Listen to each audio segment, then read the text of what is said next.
Bom, tudo bem? Boa noite. Estamos aqui mais um sábado e domingo, mais um fim de semana, né? Que estamos aqui no seu canal 14, TV Grão Pará. E hoje eu estou trazendo aqui o Edi Augusto Proença. Esse que é um nome assim que a gente tem que sempre reverenciar aqui em Belém. Tem uma história para contar. Ele vai contar um pouco, que o nosso tempo é curto, um pouco dessa história. Edi, muito obrigado por ter aceito o nosso convite aí, meu amigo. De nada, amigos. É um prazer vir aqui conversar com você e com as pessoas que estão assistindo. Tá certo. Isso aí foi nos encontramos no shopping, a Vanusa ficou, olha, vamos trazer o Edi, a minha esposa, e graças a Deus conseguimos marcar essa data. Edi, a gente vai começar falando, você realmente eu estava falando que o teu pai parecia com Leonardo da Vinci, você também parece, você fala com rádio, né? Escreve peças para teatro, poesia, poema, conto, né, Edi? Sim. Vamos começar com o rádio.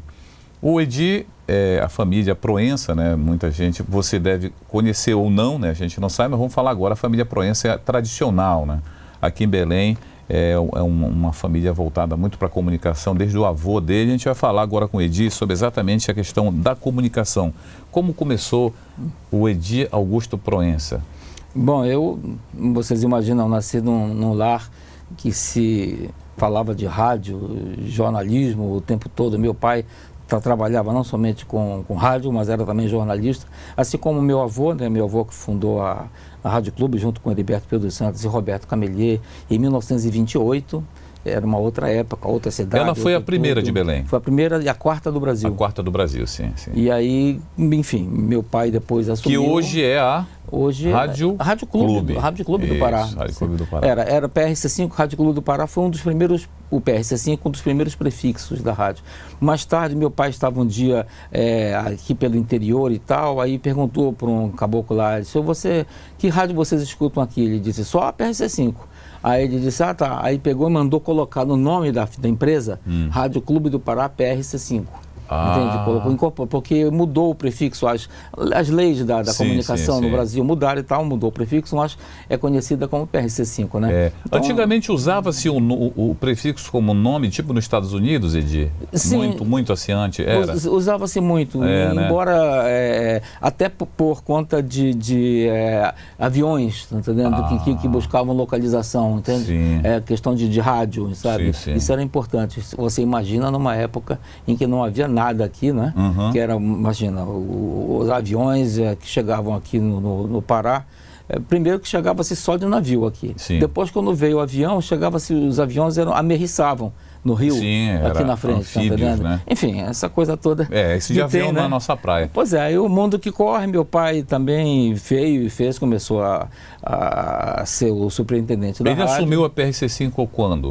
Eu não sei te dizer, eu não me lembro disso, não, mas o meu avô foi ficando velhinho, os outros também, né? E foi uma coisa natural dele assumir essa área, né? E aí eu tinha 16 anos, eu não sabia muito bem o que fazer na vida, só queria saber de jogar futebol, né? E aí meu pai um dia me chamou e me botou... Com 16, olha. Com 16, me botou nas ordens lá na frente, enquadrou, né? Me enquadrou, até porque ele disse que se você quer um dia mandar em alguma coisa, você precisa saber tudo. Só manda quem pode, né? Quem sabe fazer também bem. Conhece, e aí eu comecei na Rádio Clube, uma das coisas mais básicas que existe, e aos poucos fui aprendendo todas as questões, não só de programação de rádio, mas também como botar um disco, espaços comerciais, essa coisa que você vai aprendendo, né? O que mais te fascinou no rádio, assim? O que mais me fascinou no rádio era a música. A música, na época, bom, na minha casa sempre teve música, nós todos éramos muito ligados nisso. Meu irmão mais velho, Edgar Augusto, também trazendo aquelas coisas de Beatles e depois tropicalismo, aquilo tudo nos deixava assim completamente alucinados, querendo saber mais e tal. E aí comecei o rádio na Rádio Clube e também me deparei com uma outra questão, né? Havia um quadro que meu avô mandou colocar e diz assim, rádio só é diversão para quem ouve, para quem faz é um trabalho como outro qualquer.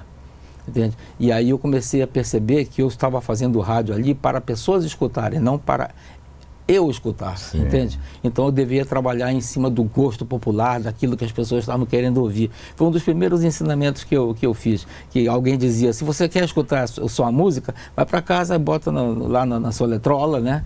E vai ouvir. Aqui você está trabalhando para as pessoas. Foi um ensinamento. Que fundamento, Edi.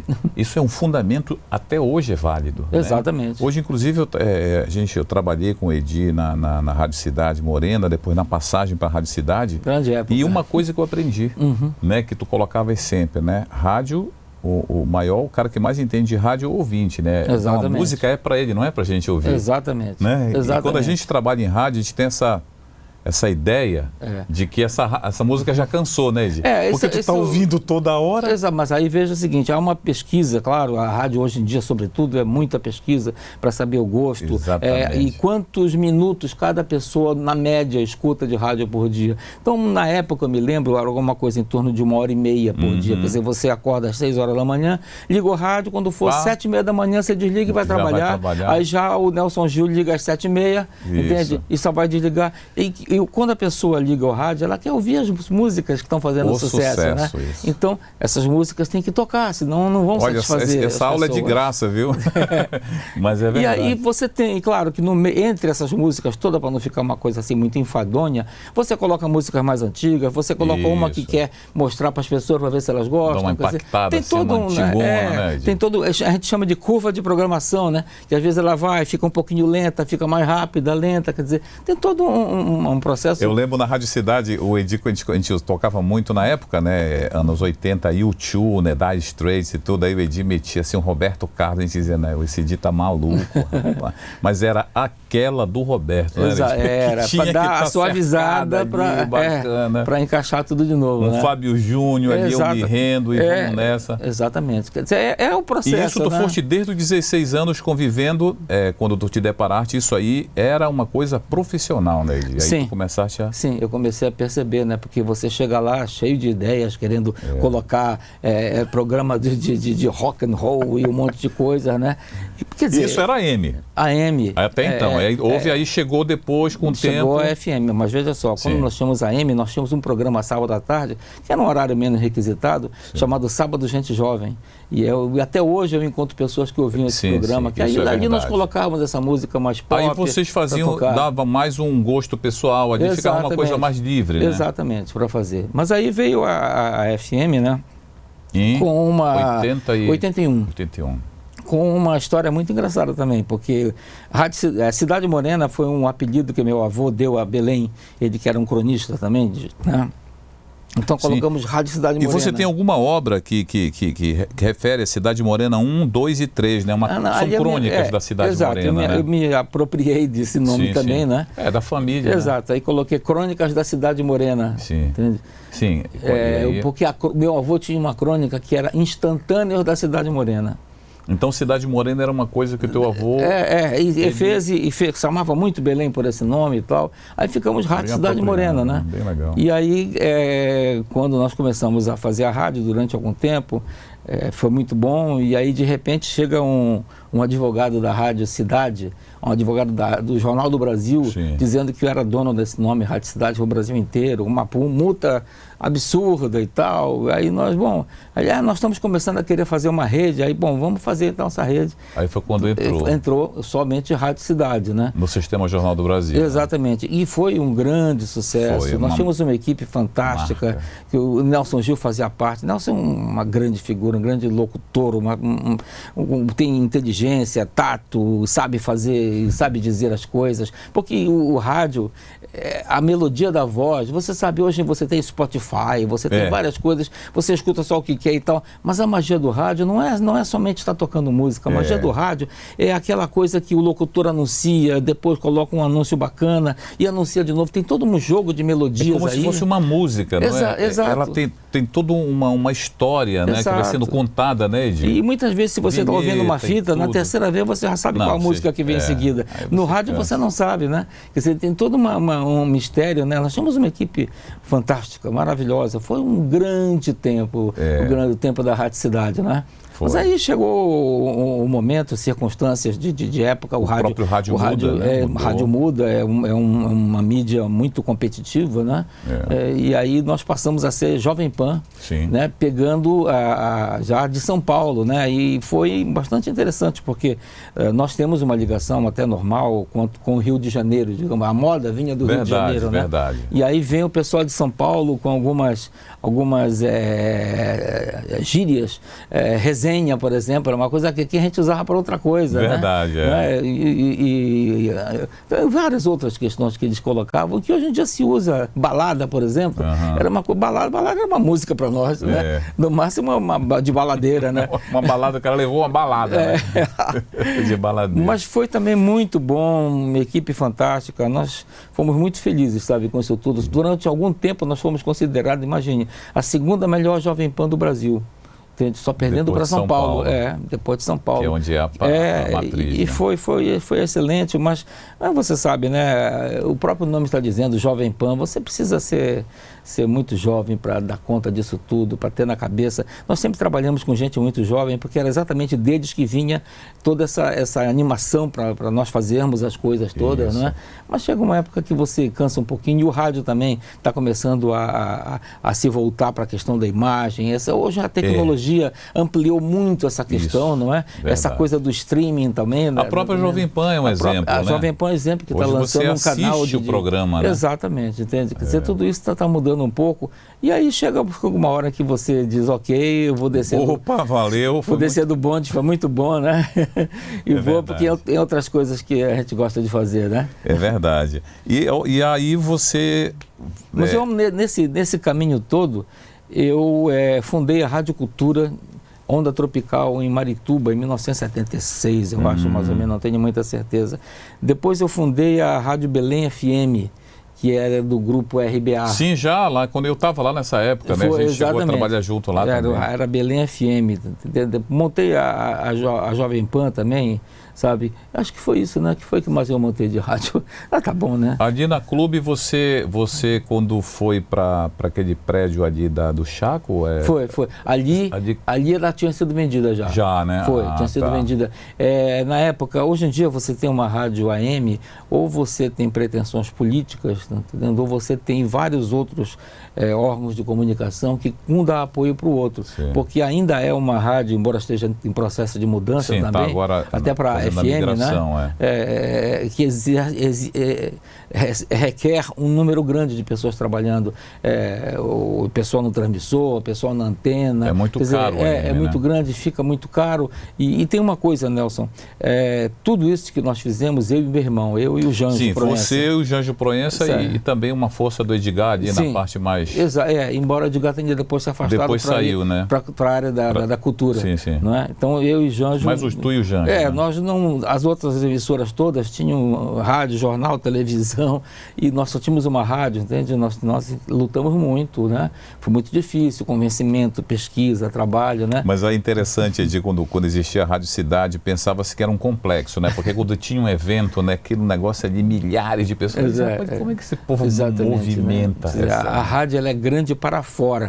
Dentro, ela tem uma estrutura bem pequena e todos são multidisciplinares, né? Todo mundo faz um pouco de tudo, né? Não tem nenhum especialista, todo mundo... Exatamente. E forma-se logo uma família, e forma-se uma turma, todo mundo lutando junto, não é? Sobretudo se a administração sempre for correta com todos e tal. Eu penso que nós sempre agimos assim. Foi.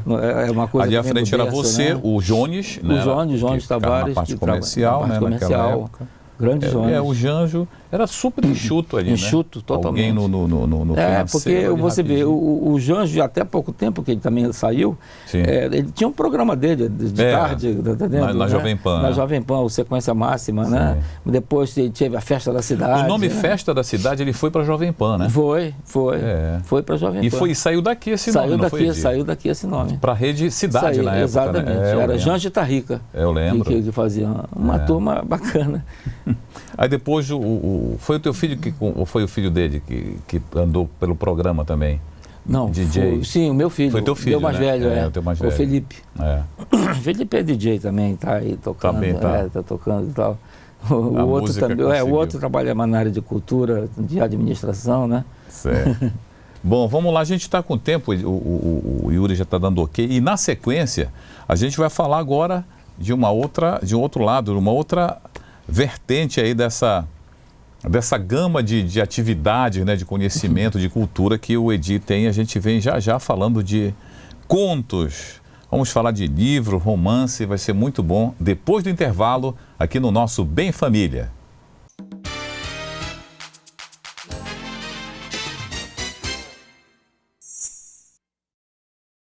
A Goodipax está sempre ao seu lado, nos momentos em que você mais precisa, com uma estrutura completa para tornar especial a última homenagem ao seu ente querido.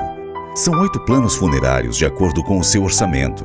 A Goodipax conta agora com cemitério parque próprio, com várias capelas individuais climatizadas, além de amplo estacionamento e total segurança. Ligue agora ou faça-nos uma visita. Sociedade União Goodipax. O conforto e a paz de ter com quem contar. Viver bem exige saúde. E ter saúde exige mudanças. Mudança de postura, mudança de hábito e até mesmo na forma de ver as coisas. A Cafísio mudou. Mudou a marca, o site, as instalações, os equipamentos, o endereço e principalmente a forma de ver você. Cafísio, Centro de Atendimento Fisioterapêutico. Porque saúde é o seu maior bem.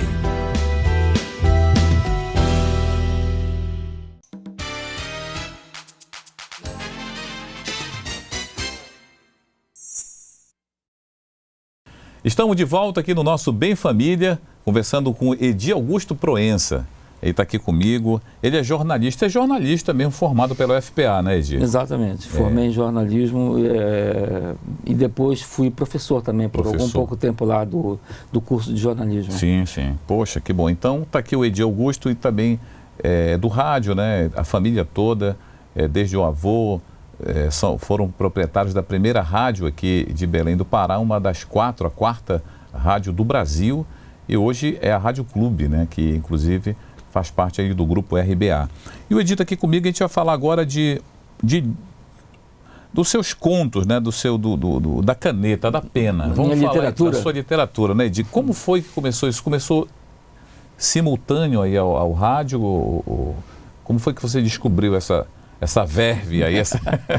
Eu acho que veio tudo junto, sabe? Foi, né? Nelson, nós somos 5 irmãos. Na realidade, às vezes essa pergunta é meio até difícil, porque não tem um ponto. Olha, eu acordei, era 2h15 e começou. Não tem Não isso, tem, é uma coisa que se constrói. Nós somos 5 irmãos, né? Meu pai trabalhava feito um maluco de manhã, de tarde, de noite. E minha mãe comandava esse exército Brancaleone. Ela tinha uma imaginação fértil. Então, vocês são 4? 5. 5, né? 5, dos quais 4 jornalistas. É você? Sou Edgar, minha irmã Celina, que não é jornalista, que mora em Brasília, aí eu, o Janjo e a Aninha, Ana Carolina, que também é jornalista, né? E aí ela nos botava na cabeça, você imagina, era uma época maravilhosa, além dela nos botar essa imaginação fértil sobre acontecimentos, era uma época de Tropicália, uma época de Beatles, uma época enfim, de muita coisa acontecendo, sabe? Inclusive a Revolução também, né? Sim. Então havia essas coisas que a gente lia, havia no ambiente muita coisa assim, e aí havia acontecido também aquela ópera rock Hair, e também Jesus Christ Superstar. E aí eu e meu irmão, o Janjo, vamos fazer uma ópera rock. Quer dizer, tudo era possível, né? Vamos fazer uma ópera rock. Aí o nome da ópera rock qual era? O Boto Andrógeno. Nós pegamos a figura do Boto como grande galã e tal, e íamos inverter aquilo, né? E na realidade existia esse do subconsciente coletivo, aí existia na mitologia, a questão do Boto, né? Exatamente. Dele ser aquele a cara ideia que tal. Exatamente, nós queríamos inverter isso. Mas é claro que nós éramos, na época, um garoto de 16 anos, é uma mentalidade que hoje um garoto de 12 tem, eu acho. Sim, entende? Verdade. E a questão de androginia era algo muito vago, era algo que relacionado com alegria, cores e, sabe, nem exatamente a questão de ser gay ou não era... Isso já ficava para um outro plano, assim, né? A primeira era a festa, a alegria, né? A curtição. Pois é, aí começamos a fazer no meio do caminho, meu irmão decidiu ser pintor. Aí foi para o outro lado. E aí eu terminei a peça que acabou se chamando Foi Boto Sinhá. Que é a minha primeira peça de teatro, foi estreada pelo Grupo Experiência, num Teatro da Paz lotado. porque naquela época se ia assistir teatro aqui em Belém, feito aqui em Belém, né? Ficou em cartaz por uns 6 anos. Você teve no Grupo Experiência, né? Sim, foi com quem eu comecei a trabalhar. Foi no Grupo Experiência e foi o primeiro grupo. E fiz com eles algumas peças de teatro, fiz com eles no Sesc Centenário, quer dizer, 150 anos da cabanagem, eu fiz uma peça chamada Angelim, o outro lado da cabanagem, né? Ficou 3 meses em cartaz no Teatro da Paz. Pô, um espetáculo, foi muito bom. Fiz também A Menina do Rio Guamá.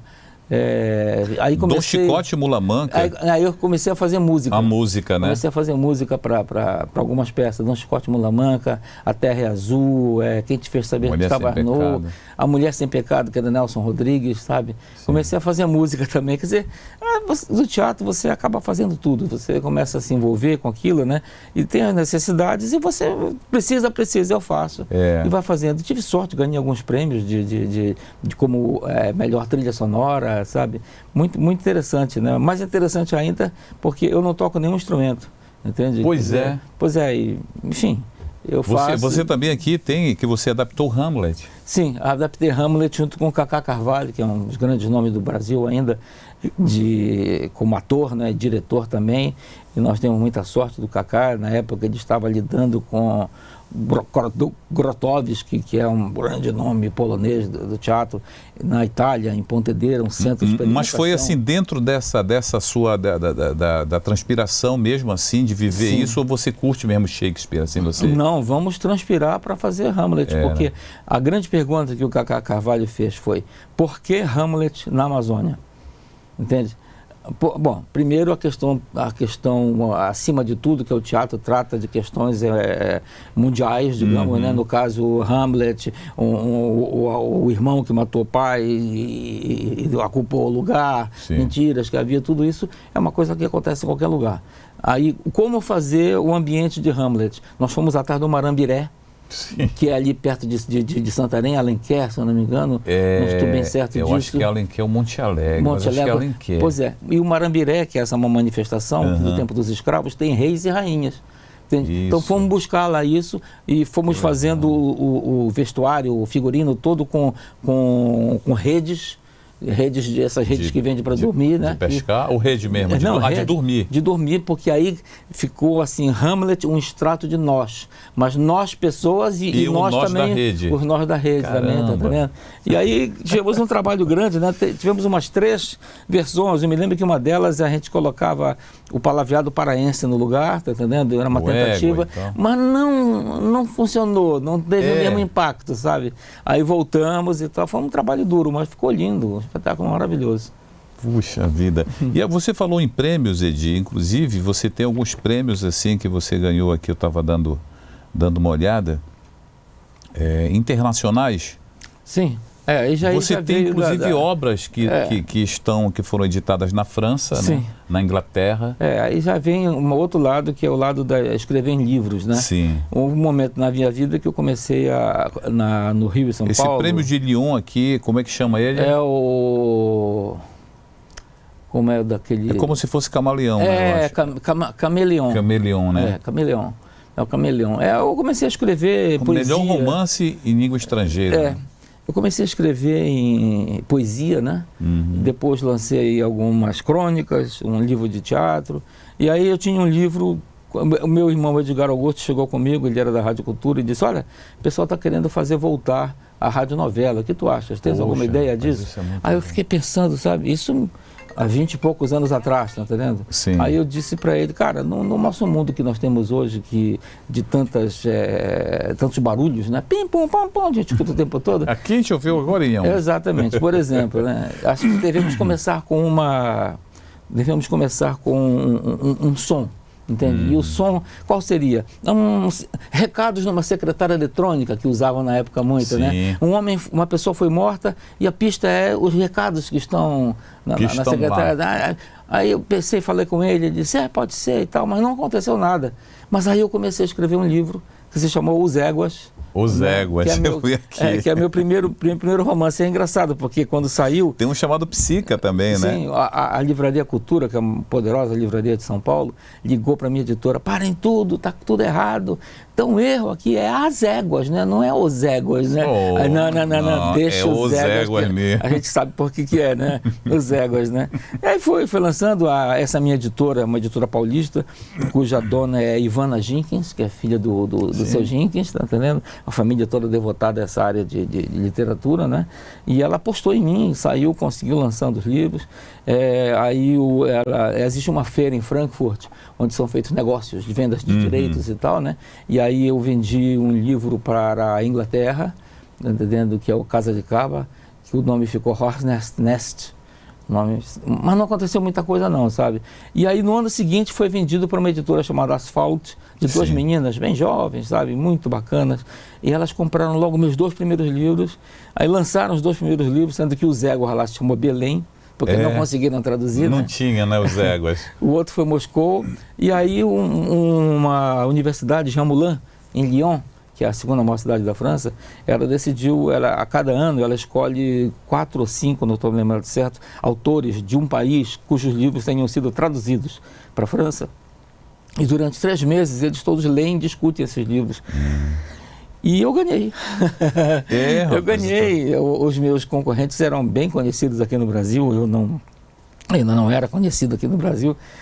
E ganhei esse prêmio, fui lá receber. Porque é o melhor romance em língua estrangeira. Foi. Aqui. Aí eu fui lá receber, o reitor foi lá me receber, foi uma coisa bem bacana. Oceanos é um livro também? Não, Oceanos talvez seja o maior prêmio da área de literatura, né?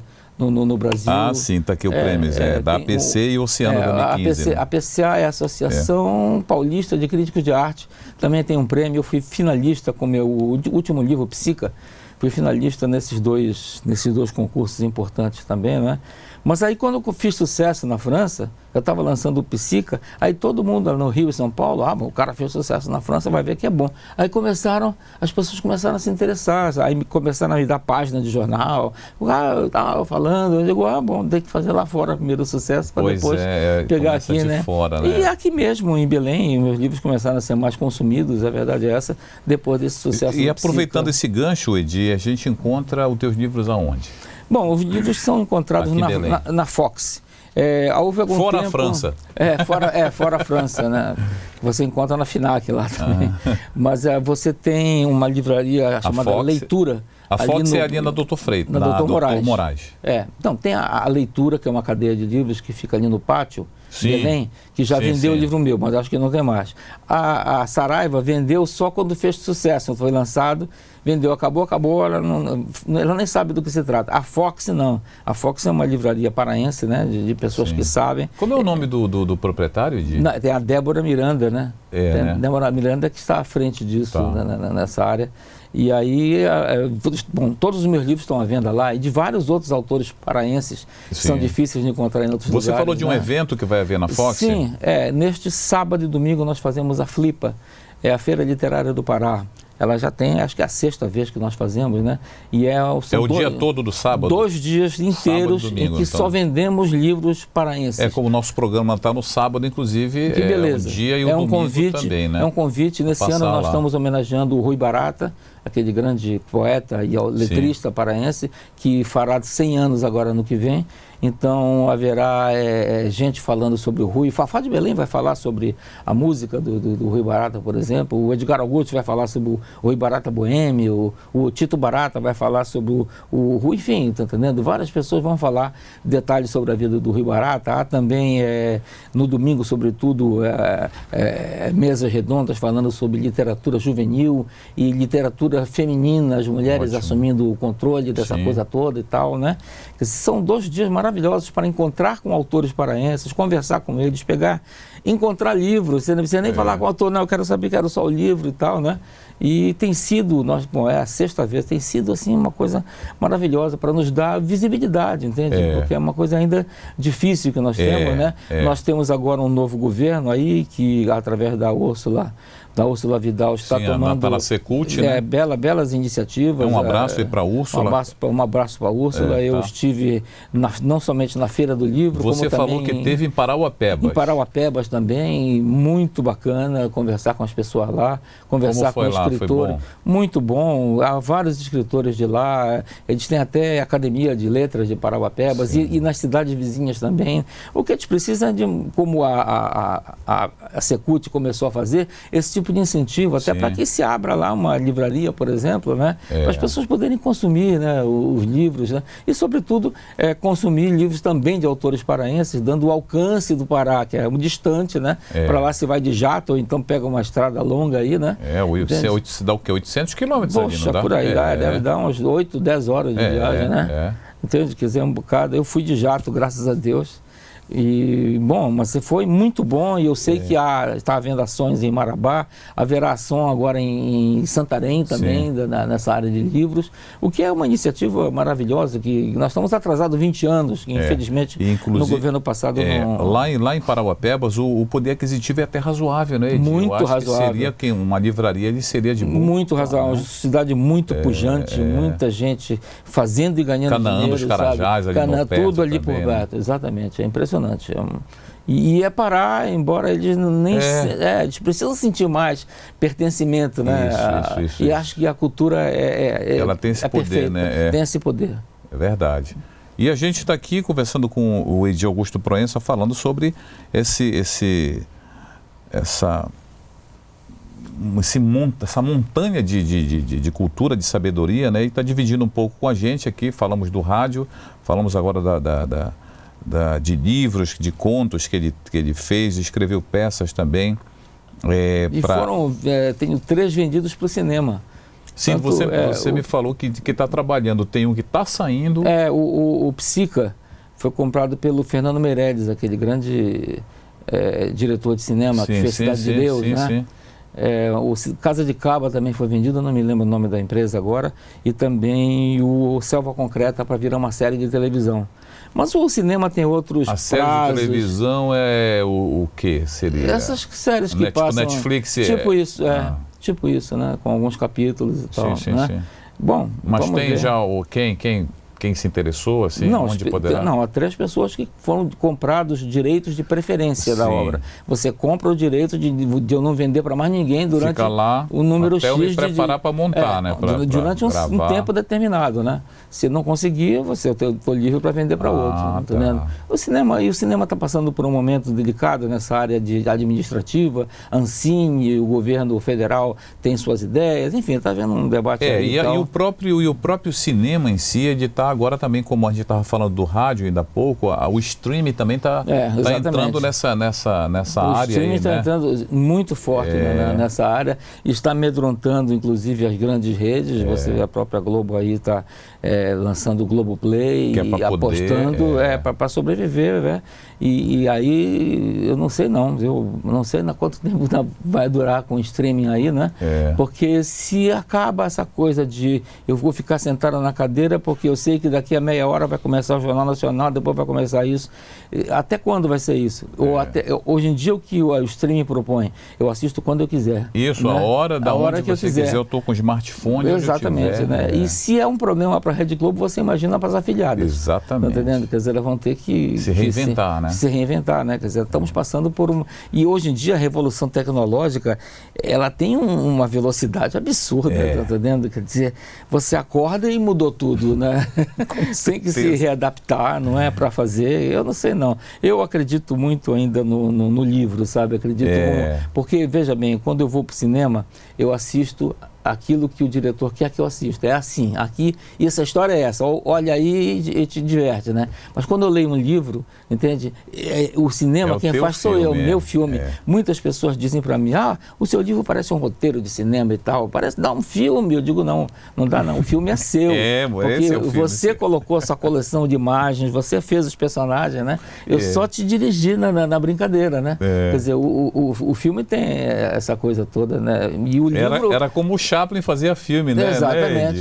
Deixava ele lá e a coisa ia fluindo. Exatamente. Né? Uma janela se abre na sua cabeça, você cria com as suas coleções, com aquilo que você pensa. Isso é muito...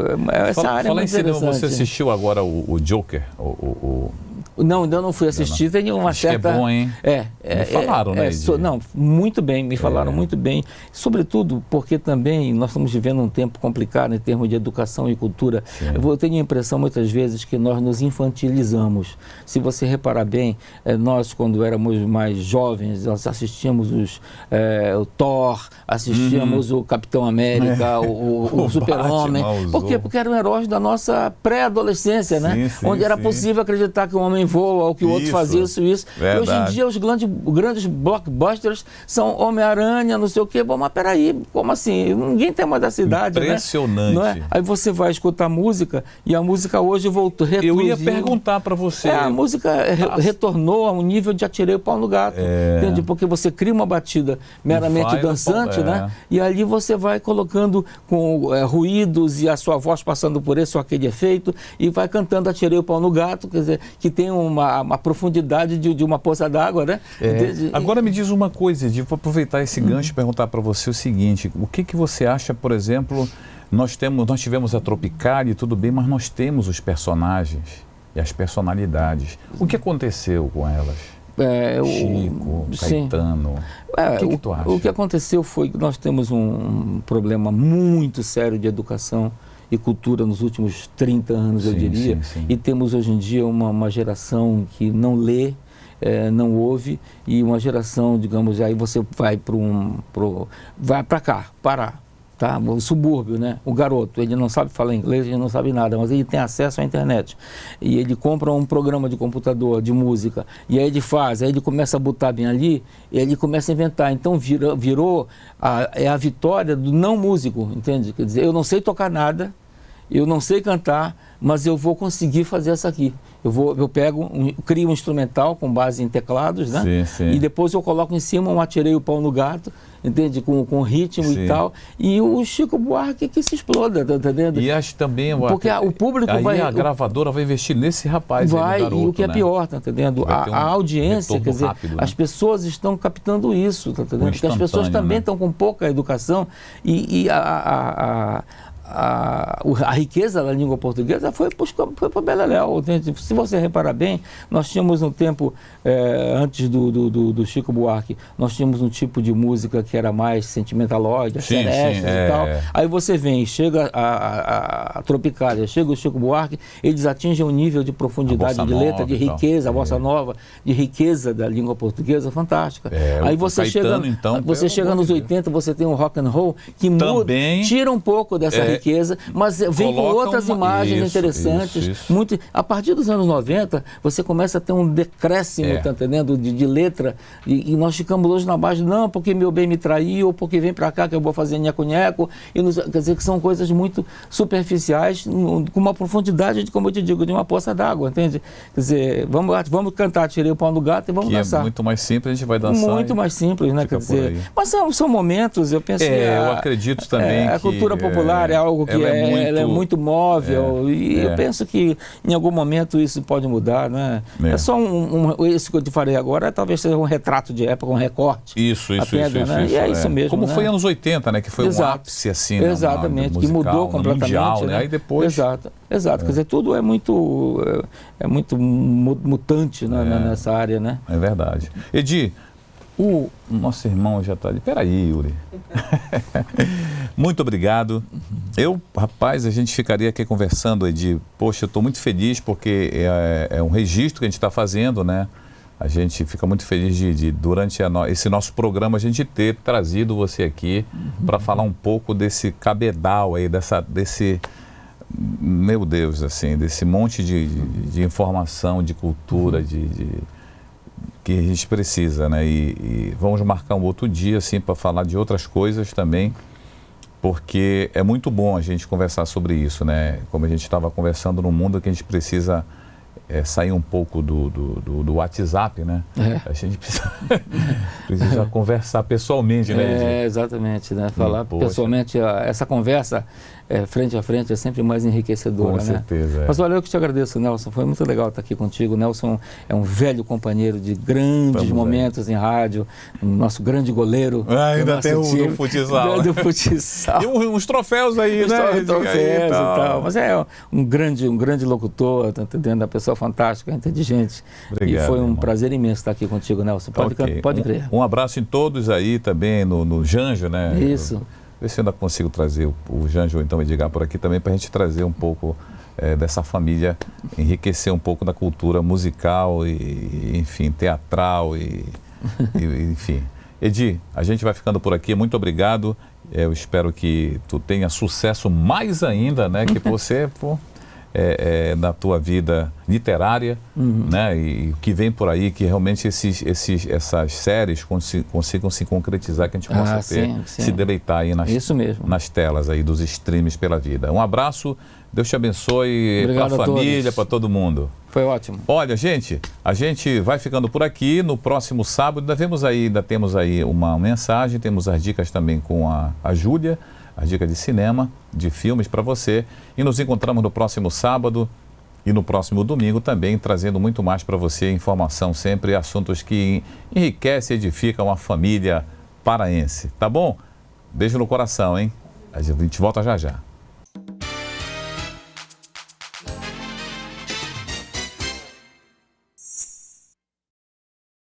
A Goodipax está sempre ao seu lado, nos momentos em que você mais precisa, com uma estrutura completa para tornar especial a última homenagem ao seu ente querido. São 8 planos funerários de acordo com o seu orçamento.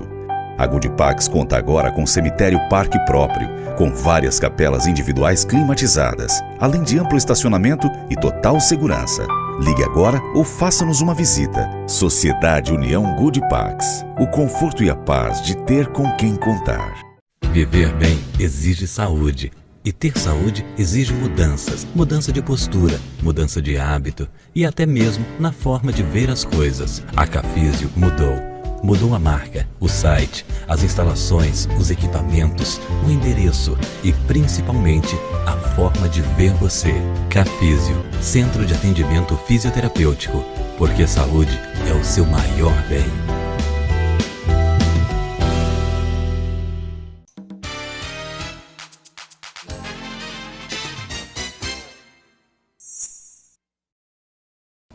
Boa noite, a paz do Senhor Jesus a todos. Nossa dica de filme de hoje para você assistir com toda a sua família é Onde Está o Meu Lar?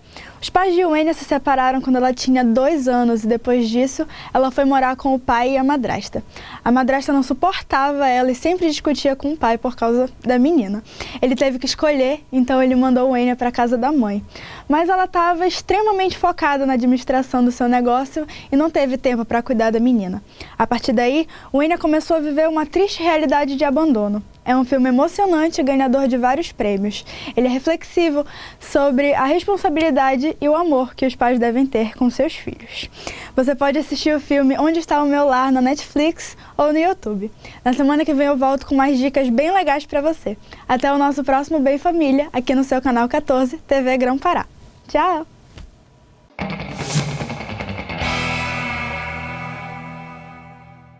Ok, ficamos por aqui. Eu quero agradecer a sua audiência, quero agradecer a toda a sua família por estarmos juntos aqui na sua TV Grão Pará. E eu vou dizendo tchau, tchau. Nos encontramos na próxima semana em mais um nosso Bem Família. Bem Família. Oferecimento Sociedade União Goodipax. O conforto e a paz de ter com quem contar. Oralcinha Nanindeua. Nosso carinho constrói sorrisos. Marque uma consulta de avaliação. 3277-8330.